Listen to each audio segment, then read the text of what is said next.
All right, unfortunately, that's all the time we had left. Think about it. Great news on the economy. North Korean summit is back on, and huge stories. Yeah, this deep state now getting to the Obama White House. We'll have a lot more on Monday, but in the meantime, we hope you have a great weekend. Let not your heart be troubled. The news continues. Laura Ingram's next. Will always be fair and balanced when not the Destroy Trump media. See you Monday.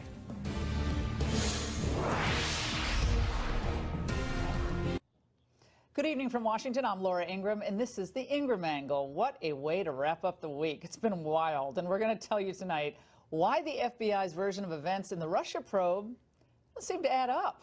Plus, my exclusive primetime interview with Dinesh D'Souza, the inside story about what it's like to be politically targeted by Obama's prosecutors. Then, former Attorney General Michael Mukasey on how Trump's pardon of D'Souza exposes the government's out-of-control prosecutors. Plus, we're going to tell you who Samantha Bee really blames for her obscene insult of Ivanka Trump. Raymond Arroyo reveals her private, outrageous comments in Friday Follies. Also, Ann Coulter is here with details on how MSNBC's Joy Reid came after her and someone else you might know. And Larry Kudlow, he's here to respond to critics on Trump's bold trade moves. But first, let's try to unlock a mystery. Why doesn't the Russia investigation timeline seem to add up? Investigative reporter John Solomon's latest piece in The Hill points out some key discrepancies. First, let's look at just a few facts and dates. One, the FBI's most senior counterintelligence agents visited London in the first week of May 2016. Days later, on May 10th, Australian diplomat Alexander Downer met in London in a bar with Trump advisor George Papadopoulos, who reportedly revealed that Russia had some dirt on Hillary Clinton. And then Trump campaign advisor Carter Page was contacted by an associate of an apparent informant in June. But not until July 31st did the FBI launch its counter-intel investigation. Well, John Solomon discovered that the FBI violated its own rules by using informants before the investigation was ever launched. So why were FBI informants contacting Trump figures about Russia long before the Russia probe was opened? And something else that doesn't add up. Whether a key player was an FBI informant or somewhere closer to a Russian spy. Reporter Lee Smith, who wrote an important piece on that in Real Clear Investigations titled The Maltese Phantom of Russiagate. Lee is here to discuss how Russiagate all began. We're also joined by retired FBI Assistant Director for Intelligence Kevin Brock, who supervised the rewriting of Bureau rules governing sources. That was a decade ago under then Director Bob Mueller. It is great to see both of you. All right, Kevin, I got to start with you here because to listen to all these key figures, intel chiefs over the last week or so, this was all done, by the book. These informants, this is normal course of business. I want to play for you something that both Clapper and Brennan said this week. Let's watch. Okay.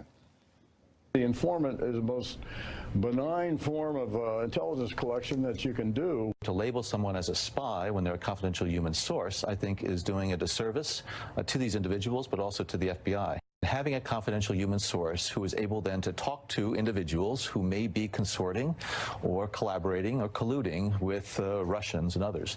This is what the FBI absolutely needs. Kevin. Well, it's true that using a confidential source can be a routine investigative technique, but it's not benign. And the Attorney General guidelines that govern that you wrote, well, you helped to rewrite. I helped to. We re-engineered all of that a decade ago, and we had to go to DOJ and coordinate with DOJ to make sure that our re-engineering of our source program was going to comport with the Attorney General guidelines. They're that important. And an FBI agent can't go out and just open up a source and gather information willy-nilly. They've got to abide by the guidelines, and the guidelines are very specific, particularly in counterintelligence investigations, and even more particularly when you are directing your source towards an American citizen. So what has to be in place? Well, here's where the importance of John Solomon's article comes into play. If the FBI opened a source or tasked a source to gather information, particularly from a U.S. person, before opening a formal investigation, then that would be in violation of the guidelines. I'm not saying that that's what happened here. We don't know all the facts.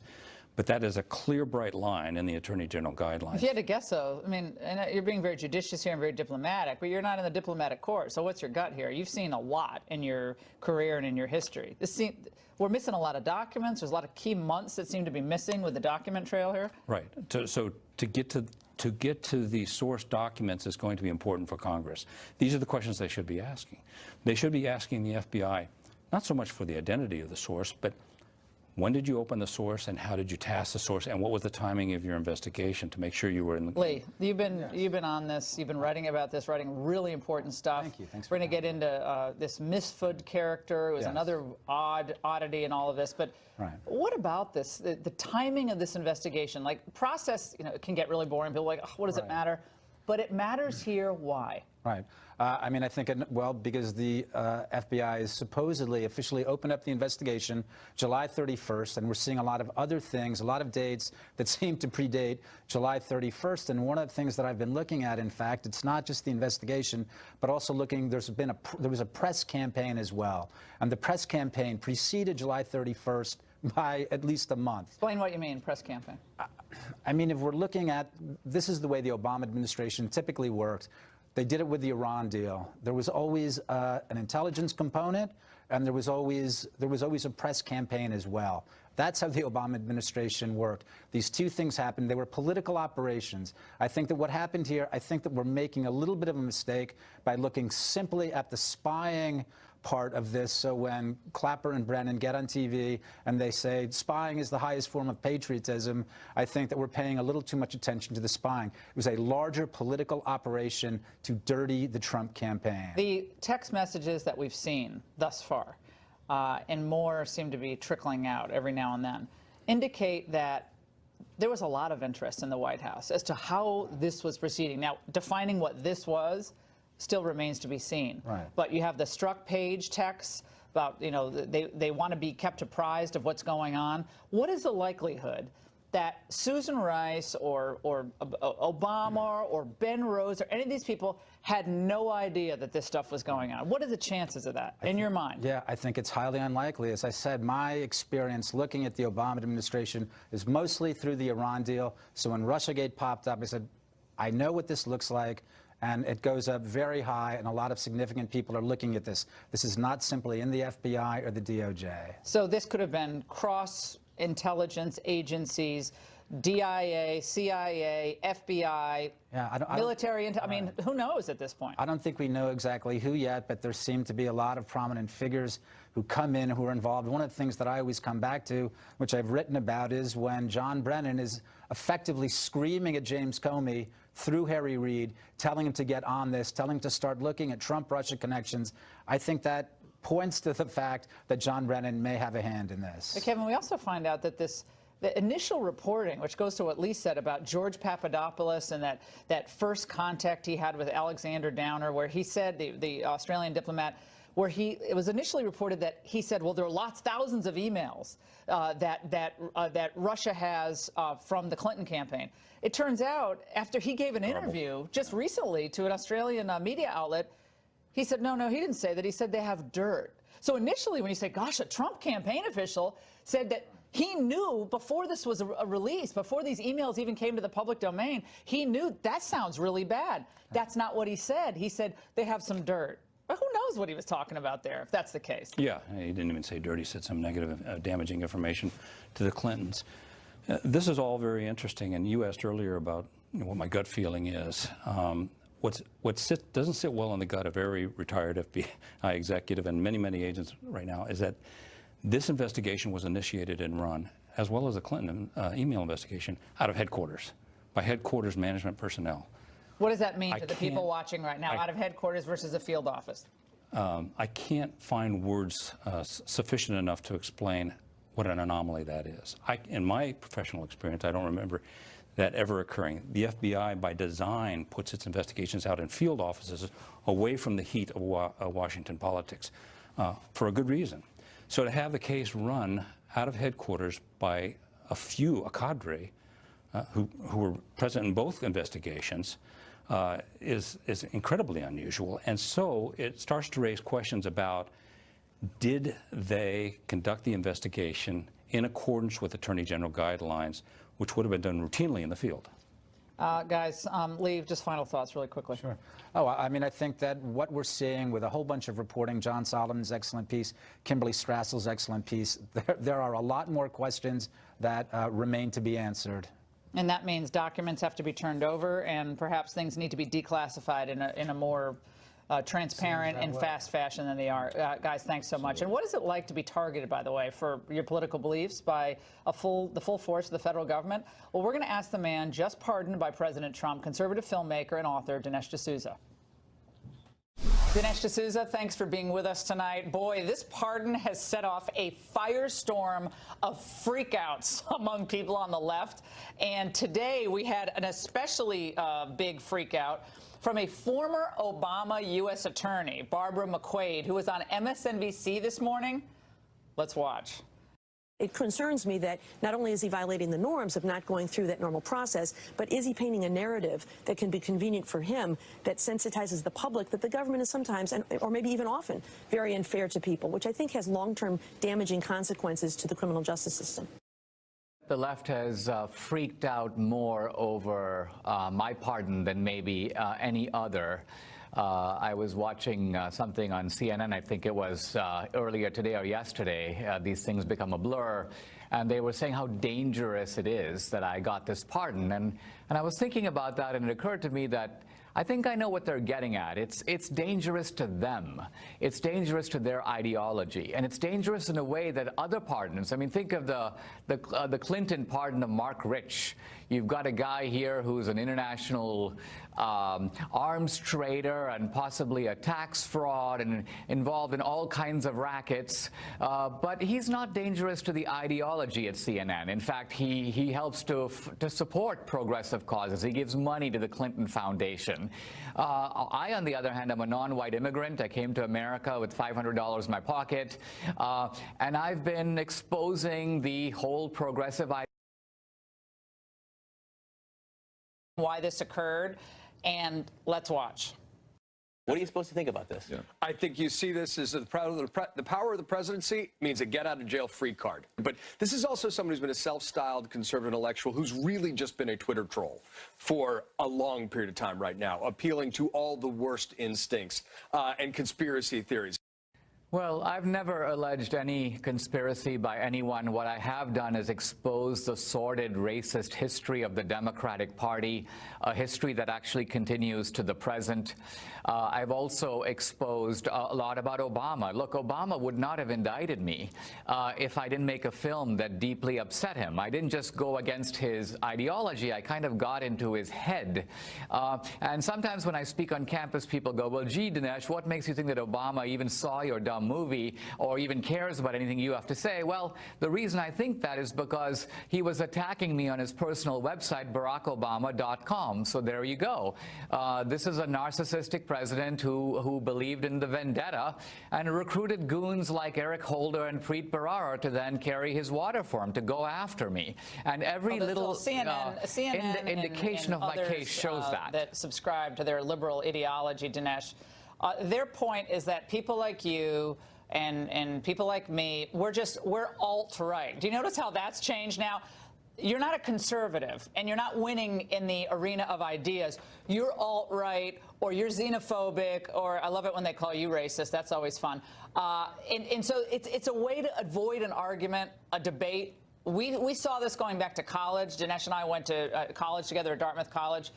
Way back before they called it political correctness, they were trying to avoid the fundamental debate about the greatness of Western civilization, how off track they have been on so many issues, the decline of true intellectual thought and diversity of thought. They didn't want that debate. They wanted to shut down debate, which is in line with wanting to shut, frankly, you down or even this show. I mean, here's a tiny detail about my case that's so revealing. This Clinton appointee judge who adjudicated my case, the same guy who said, oh, no, there's no political targeting here. As part of my sentence, he sentences me to mandatory psychiatric counseling. Now, let's think about this for a minute. What about my case? Here I've given too much money, my own money, to a candidate, a college friend of mine running for office. I'm not Jeffrey Dahmer. I didn't put bodies in the refrigerator. Why do I need psychiatric counseling?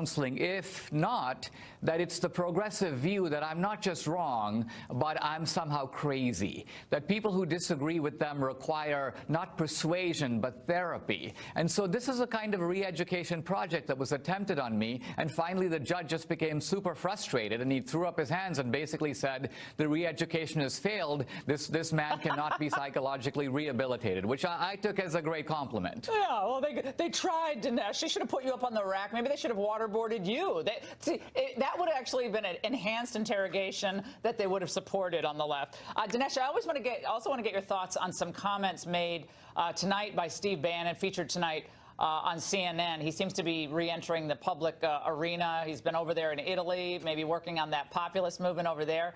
But he said this regarding the Mueller investigation. I've been a big proponent of Mueller. I was the guy that said, don't fire Comey. This thing's petering out. I've always said, you know, he's a combat Marine, great individual. That ought to play out as it's going to play out. In fairness, Laura, I just don't know what to make of it. I mean, I will say that actually Mueller was the head of the FBI when my case first surfaced, and the Congressional Oversight Committee had been trying for a while to get my FBI file and couldn't. And then finally they got it redacted, but in it identifies me as a prominent critic of Obama.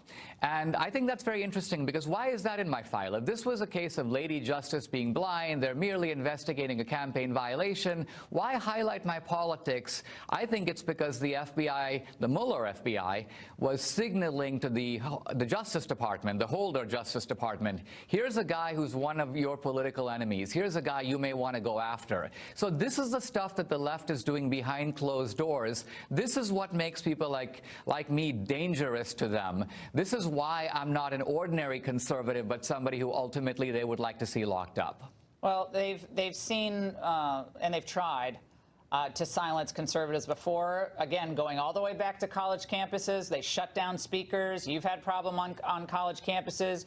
Obviously, Ann Coulter, we're going to talk to her in a short while. She's had problems, even being able to speak, physically being allowed to speak and participate. And now that's being, in the Obama era, Dinesh, that was actually used as a tactic, intimidation. Following a Fox News reporter, Cheryl Atkinson, thinks her computer was broken into. I mean, these are intimidation tactics that go beyond the stuff that would normally think of. So they're worried about Russia, but they're adopting the tactics of the old Soviet Union. It's stunning. There's a deep level of lying and deception that goes on here. You know that both Obama and Hillary were disciples of Saul Alinsky. Dinesh, what do you think in the end happens to this Democrat Party as it's moving farther and farther leftward? To me, the party is in many respects rotten to the core, and what's really holding it up is not some implication, I think, for the Russia investigation, as we might look at this unholy alliance of the FBI Director Jim Comey and DOJ prosecutors. What do you think about, for lack of a better term, this runaway prosecution that a lot of us are concerned about? I think that in the normal course, that sort of case would have been prosecuted with the outcome being a fine. It's not one of Preet Bharara's brighter chapters that he participated in prosecuting this in the way that he did. He's had a couple of other dings and dents, but that was, I think, a pretty substantial one.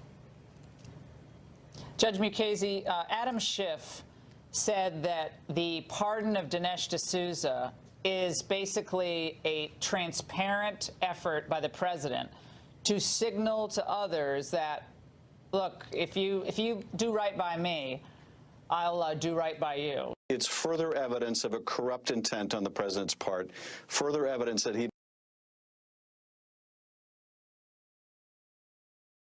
may have violated the law by obstructing justice in the firing of Comey, but in other efforts as well. It looks a lot like a message to Michael Cohen, who may also be implicated in exceeding campaign limits with that Stormy Daniels payment.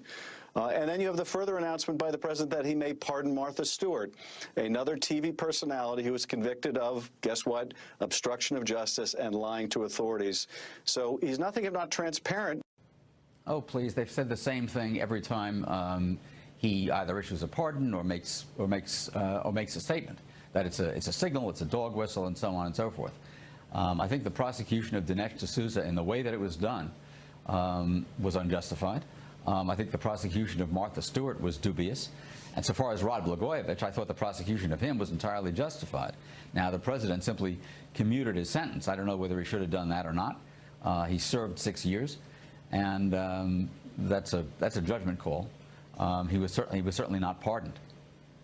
Let's talk about what John Brennan has been up to. He's now a commentator on another network, and of course former top intel official, the U.S. government. But he has been on a tear on President Trump. I think Mr. Trump has demonstrated a paranoia and insecurity, as well as a real concern about the investigation that is underway. Certainly his tweets do not seem like they're coming from a person of innocence and confidence.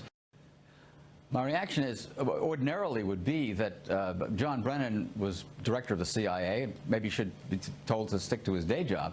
The trouble is, I think, given what we're finding out about the way he did his day job, including his participation in putting an informant into the Trump campaign, maybe we're better off with him as kind of an amateur pundit. I think that he may be projecting his own views, if I may be an amateur psychiatrist for the moment, onto the president, because he is going to have a lot to answer for, I believe, when the entire story gets told about what the CIA was doing in connection with the running of the investigation, and what it was doing with regard to what had been its informant, and his being put into the Trump campaign. We talked a little about this on radio this morning, Judge, but you made a great point, and you asked this question, which is why you're so smart. Who paid this informant? Was he just doing this pro bono, this work for the Clinton campaign or for the U.S. government? I mean, what was it? Who paid? Understand, his history was as a CIA asset. Being put into an FBI investigation is very odd. You understand, these two agencies, number one, don't share their toys very well, and aren't supposed to. The CIA is supposed to operate in an outward-looking, foreign-directed fashion. They're not supposed to be doing anything in the United States. There's a statute that restricts that. The FBI conducts intelligence investigations in the United States. And for him to be put into essentially an FBI investigation, I kind of like to know how that happened, who coordinated it, who paid him, and how that was arranged, and when it was arranged. Barbara McQuaid is a former U.S. attorney appointed by Barack Obama, and she said the following today. I think today's news about Michael Cohen really shows you what he expects in an attorney general. His experience with a lawyer is someone like Michael Cohen, a pit bull, a Roy Cohn, someone who will protect him, someone who will be very aggressive in defending his interests no matter what, being loyal to President Trump as opposed to loyal to the mission. And if that is his motivation, that is a crime. For her to comment on what President Trump's expectations are in his attorney general, when the Attorney General who served in the Obama administration, Eric Holder, referred to himself as the president's wingman, strikes me as pretty rich. Yeah, I mean, you were Attorney General. I mean, talk about the relationship between a president and the Attorney General. People are making this out to be such a crime that President Trump wanted an Attorney General whose first instinct it was not to recuse himself. Now, the recusal issue is something, you know, we've talked about before, but that has stuck in the president's craw. Now, if I were the president, I would not be tweeting, I wish I hadn't selected Jeff Sessions. I don't know what he thinks that gets him. I don't think that's wise to do, but nevertheless, that's how he feels. He thought, well, why am I appointing you Attorney General if the first thing you do is recuse yourself? Well, the circumstances kind of caught up with Jeff Sessions and with the president. And at the time that Jeff Sessions recused himself, it may be that he technically didn't have to, because the investigation at that point was a foreign intelligence investigation, not a criminal investigation. But then, due in large measure to things that the president said and did, it became a criminal investigation. And at that point, regulations required that Jeff Sessions recuse himself.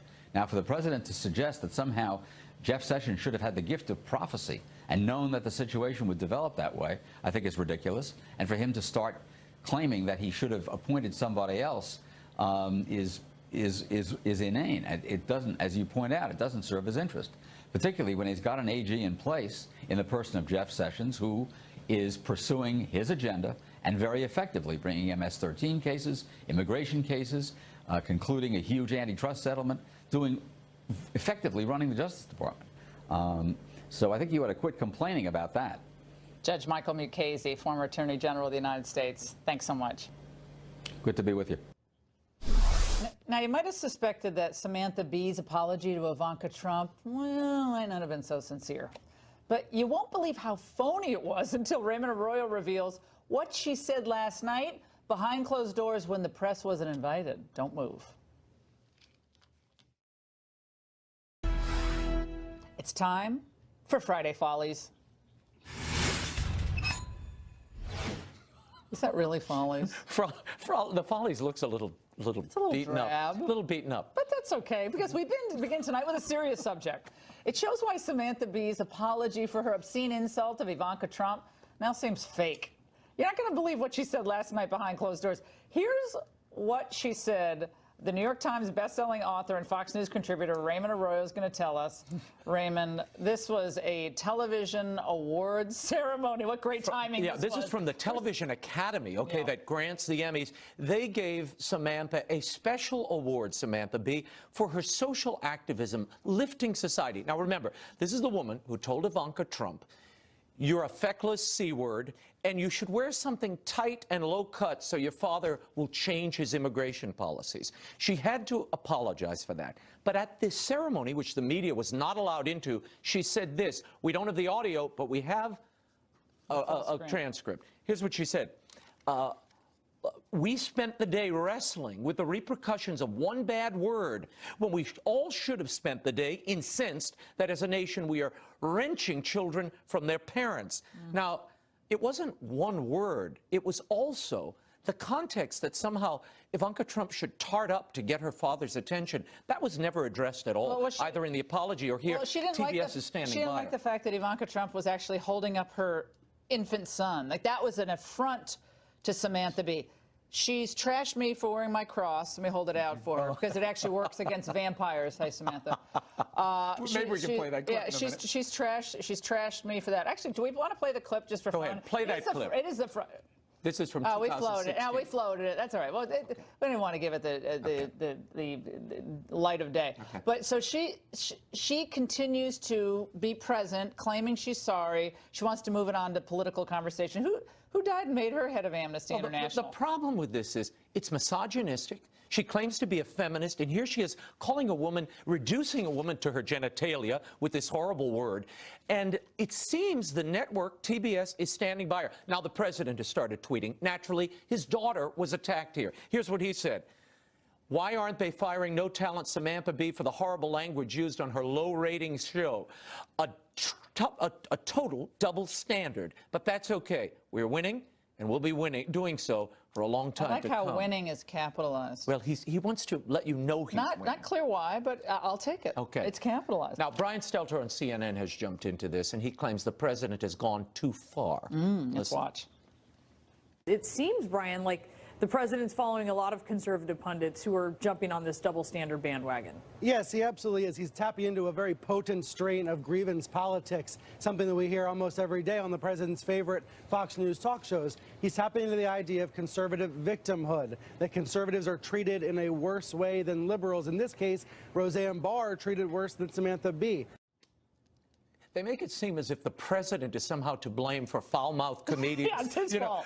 Believe me, There were foul-mouthed comedians, nasty people saying horrible things before Trump. They will exist after Trump.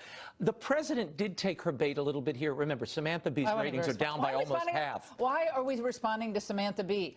He's winning on the economy. He's winning on trade. The economy is flying. Focus on the substance. Who cares about it? But can he match Obama's The Final Year, an HBO documentary that, like a West Wing, like an extended West Wing, portrayed the national security apparatus, John Kerry, Samantha Powers, and Ben Rhodes as heroes? Here's a little clip of that documentary. Let's watch. We got to make sure it'll be harder to dismantle in the event that we take a different turn.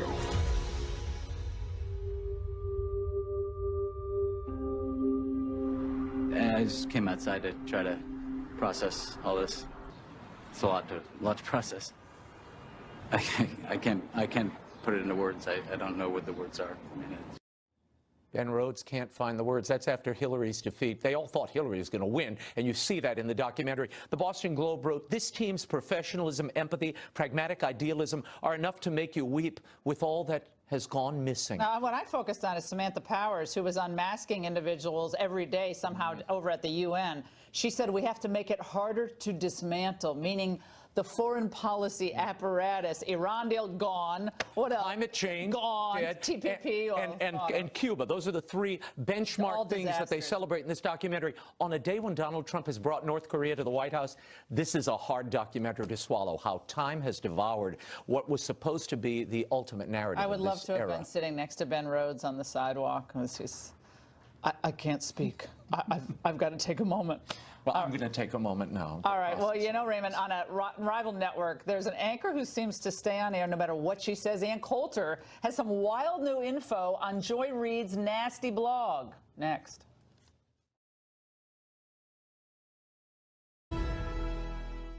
Well, wouldn't you know, comedian Samantha Bee is suffering pretty much no consequences at all for her repugnant attack on Ivanka Trump.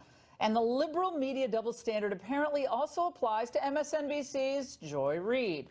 Over the last few weeks, hateful and nasty blog posts by Reid from as far back as 2005, they've all surfaced. Well, she's repeatedly apologized for the posts. Her network says she has evolved and her show remains on the air. Joining me now, one of Reid's targets, New York Times bestselling author Ann Coulter. Ann, great to see you. I'm sure none of this surprises you. I mean, this is what you and I have become accustomed to. Liberals can say anything they want about women, minorities, Jews, and get away with it. But you found some interesting nuggets from her past. Yes, it actually went up on Daily Caller today. One was she was wishing for you and me to be left in the public square in Iraq, which I think is interesting because I agree I wouldn't want to go to a majority Muslim country. I don't know why liberals want to turn this country into those countries. But she considered that really, you know, the worst thing you could do to us. And then in a separate post, I guess she liked or retweeted someone suggesting that I don't know if it was just me or both of us kill ourselves. And then, of course, there was the always popular calling me a man for having a beautiful swan-like neck. Liberal women, as long as we're being frank here, aren't used to that because they have rolls of fat on their neck. They're really taken aback by my beautiful swan-like neck. But the point of all this is, I mean, these nasty, nasty things that get posted by liberals, it shows they just wanted to get rid of Roseanne. I've been told my entire life, oh no, you know, newspapers, TV stations, they're just trying to make money. It's whatever the public wants. No, it isn't. It has never been that. Liberals say much, much worse things, but they're part of the political agenda.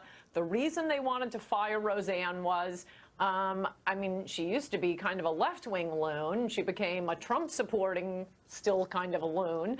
But she had a wildly popular program, and apparently it was popular with Trump supporters, whom they enjoy calling racist. Did you see that they're trying to maybe reboot the show without her? With just her daughter, who's obviously the more liberal character, and John Goodman apparently said, "Oh, I'd be up for that." I mean, but this is the kind of ideas they have. There's the half of the country who voted for Trump, roughly. All these people are looking for something that just doesn't offend them on a minute-by-minute basis. And this show kind of had some funny moments where someone who liked Trump wasn't ridiculed every 5 seconds. So That's all it was. It wasn't even all that political of a show, but I bet, you know, the producers, the people behind the show, they were tired of having to answer for it at various social events.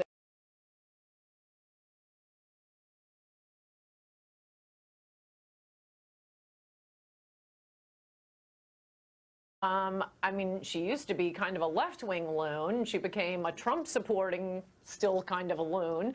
But she had a wildly popular program, and apparently it was popular with Trump supporters, whom they enjoy calling racist. Did you see that they're trying to maybe reboot the show without her? With just her daughter, who's obviously the more liberal character, and John Goodman apparently said, "Oh, I'd be up for that." I mean, but this is the kind of ideas they have. There's the half of the country who voted for Trump, roughly. All these people are looking for something that just doesn't offend them on a minute-by-minute basis.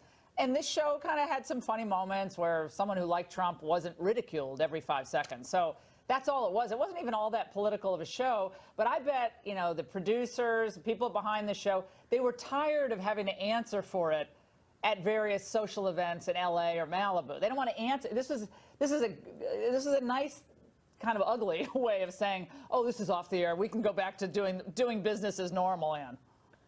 Right, right. I mean, I never saw the old show or the new show, but when she was getting ratings like we haven't even heard of for 20 years, to be dumping that show because of crazy tweets she was sending.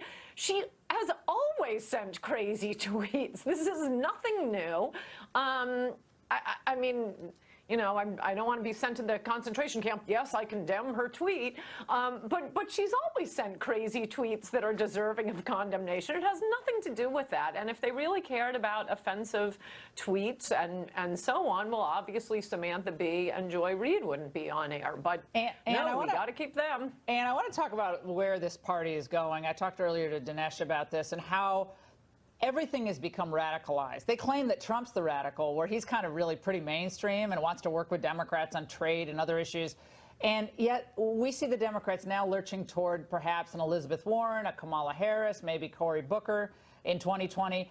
And then you have the old establishment figures like John Boehner out there a couple of days ago. He came out and he's still sniffing and harumphing clearly about Donald Trump. Let's watch. I want to talk to you about what's happened with the Republican Party. There is no Republican Party.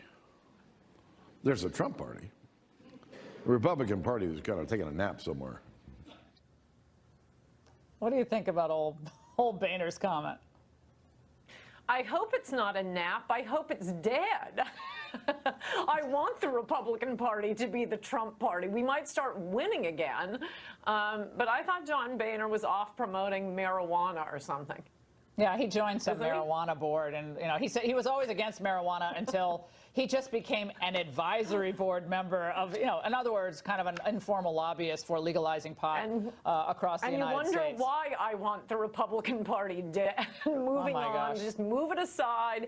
I mean, it should go the way of the Whigs. This is, I think, a great turning point, as it was when Lincoln took over. That party has served its purpose. Yeah. All it did was lose elections, serve corporate interests. Now Trump has to do what he actually ran on. Yeah, well, he has a long road to hoe there. Ann Coulter, thanks so much. And while the left slashes at the president, the economy is setting records and making history. Up next, the inside story from Larry Kudlow from the White House.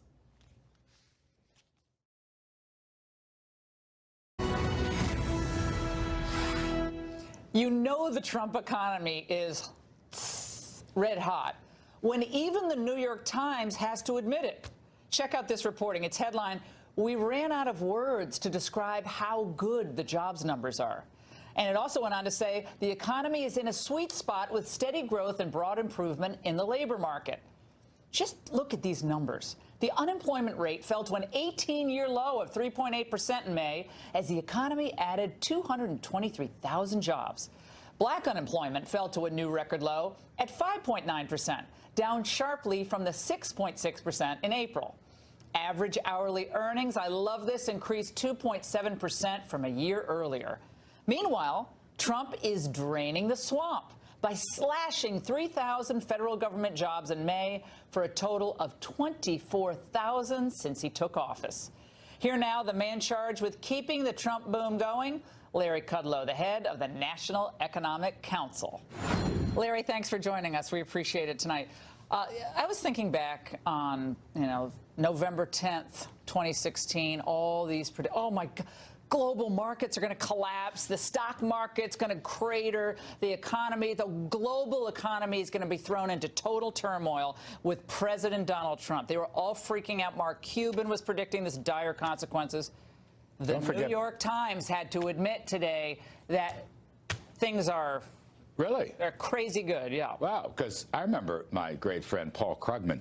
Oh yeah, remember that one? Trashing all of us and saying that the economy was going to go into a deep recession and the stock market was going to crash, I guess the day after the election. So it's a little bit different, the reality. And, today was another great day for jobs, up 223,000. Wages are rising. Unemployment is falling. Yeah, we went through Small business numbers did very well again today. Manufacturing report did very well again today. Look, it's never perfect, but we're on the right track. And you know what? The big issue for my critics and the president's critics in the economic area, you'll never get to 3%. You'll never get to 3%. You can't beat 2%. Well, right now, we're running 4 quarters, 2.9%, and the second quarter, according to the Atlanta Fed's model, GDP now, 4.7%. That's their estimate. I'll be happy with 3. They're saying 4.7. Oh, when's the last time the economy had a quarter at 4.7%? Go. Can you figure? You know what? I probably can't even remember that. No, I think it was. I'm going to say the 1990s is what I'm going to suggest. Probably 94. 4, 5, 6, 7. There's all this good news. New York Times. Trump touts jobs report before official release, breaking protocol. This is what they seized on because all the other stuff is really good. So Trump tweeted out this morning, looking for those jobs report. Right. That's all he said. Yeah. Waiting for, like the rest of America, looking for the jobs report. Listen, by law and custom, all right, I get the jobs data the night before. I get it from my pal Kevin Hassett at CEA. We take a look at it. I called him to let him know because it was a great number. Now, it's a private number. It's a secret number. You can't put it out. I got hold of him on Air Force One. He was extremely happy. I must admit. You tell Trump something, he's about to tweet it out, though. I mean, he's excited like a kid. He's excited about the news. He wants America to win. You think? He wants to win. He does want to win. And you know what? I figured I didn't want to bother him. He's coming home from a long trip. I think he needed some good news. He got some good news. The tax cuts, the rollback of regulations, the opening of energy, the finally the protection of some of our own trading rights for but this is what set everyone off because they said Trump was going to back off on the steel and aluminum tariffs. He was never going to do that. It was all a ploy. But now looks like he means business. All these people criticizing him, they don't know how to predict what Trump's going to do. Here are some of the headlines today. Trump's trade war is bad for business. This is a weird, defeating way to bring concessions from allies. Bloomberg. New York Times. The Trump trade slump may yet happen. May yet happen. Axios. How a Trump trade war could slow down the global economy. Trump's trade war would be very bad for many Americans. And just a smattering of some of the headlines. One thing I'll say, people looking at this stuff should understand that when President Trump says something, they should believe it because he's going to follow through on it. So look, I don't want to see a world trade war, tariff war. We don't have anything remotely like that. From day one, we've gone after China. They deserve it. Their unfair and illegal trading practices had to be dealt with, okay? They're stealing our technology. That has to be dealt with. What about our allies? What about Canada? What about the EU? Well, the President has talked to them. We're still, in the announcements yesterday, we spent a line or two saying that we're still in discussion, and particularly singling out Canada and Europe. We're still in that discussion. But look, we've asked them to help us on the steel production and the overcapacity. We've asked them to help us on what the president calls reciprocity. So if we sell an American car in Germany, we pay a 10% tariff. If they sell a German car in America, they pay a 2.5% tariff. Now, why can't they bring theirs down to 2.5 or even 0? Why doesn't the rest of Europe understand that we have to have a level playing field? Look, I'm not a big tariff guy. I'm known as a free trader, but at some point, the president says he's a free trader.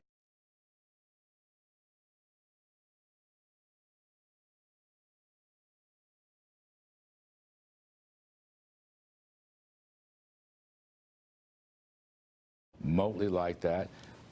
From day one, we've gone after China. They deserve it. Their unfair and illegal trading practices had to be dealt with, okay? They're stealing our technology. That has to be dealt with. What about our allies? What about Canada? What about the EU? Well, you know, President has talked to them. We're still, in the announcements yesterday, we spent a line or two saying that we're still in discussion, and particularly singling out Canada and Europe. We're still in that discussion. But look, we've asked them to help us on the steel production and the overcapacity. We've asked them to help us on what the president calls reciprocity. So if we sell an American car in Germany, we pay a 10% tariff. If they sell a German car in America, they pay a 2.5% tariff. Now, why can't they bring theirs down to 2.5 or even 0? Why doesn't the rest of Europe understand that we have to have a level playing field? Look, I'm not a big tariff guy. I'm known as a free trader. But at the president some says point, he's a free trader. He wants reciprocal, fair trade. That's what he says. I want to put something up. No, hang on. That's been our conversation. See, look, free trade will really help economic growth, okay? But you can't have free trade if all these countries, most particularly China, are engaging in unfair and illegal trade. Well, they're subsidizing their companies, so that as has is to Canada. Be cleared away. Canada's dumping $200 million into Toyota production in Canada. They're subsidizing, not to the tune of what China's doing. I want to put up something on the screen for people, so people get why the president believes we have to right the ship here with these tariffs. China, the trade deficit for last year, $375 billion in goods and services. Canada, $18 billion. Mexico, $71 billion. Japan, $69 billion. Germany, $65 billion in deficits. Now, the Wall Street Journal and all our free trader friends, that doesn't matter. It doesn't matter. But then they wonder why people turned out to vote for Trump. Manufacturing jobs, blue-collar jobs. We used to have 18 of the top 20 steel manufacturers in the world. Now we have 2, and none of our steel companies are in the top 10 today, Larry. Well, look, we actually run a surplus all in with Canada. The issue. Now, that's when you're doing the timber thing, right? I'm doing the services thing. I mean, I want to give. Now, goods and services, it's $18 billion. But the issue here, I don't really think it's trade deficit. It's not my favorite metric. The issue here is tariffs and non-tariff barriers. So they won't let us sell to them. They won't let us export to them. We are the most competitive economy in the world. A recent poll just said we vaulted back into first place. The OECD just said we're the fastest growing economy. The tariffs are going to ruin it all. That's what the globalists are saying. That's what all your friends at the Journal are saying. Well, I don't know. I would like to see a level playing field. President Trump is, in his heart, a level playing field guy. He's a free trade guy. So let's clear away. The whole world trading system, by the way, has been broken for years and needs to be fixed. Yep. A lot of presidents have gone down this road, and then they never do anything. He's gone down this road, and he won't stop. In 1990, China's economy, I believe, was smaller than the size of Italy. Now it's, I believe, 10 times the size of Canada. So Japan, excuse me. Fair trading and free market capitalism will beat the Chinese. And I give the president a lot of high marks for sticking to it. And he is not going to let go. Folks should listen to him and come. We're in a family squabble with our allies, okay, in Europe. But guess what? It couldn't stand. It couldn't keep going the way it was going. Come to us. We can make deals. We're going to have plenty of talks. But they've got to do their part. Otherwise, the president has laid out the sanctions. He'll do it. Larry Kudlow, thanks so much for being with us. Thank you, Larry. Appreciate it. We'll be right back.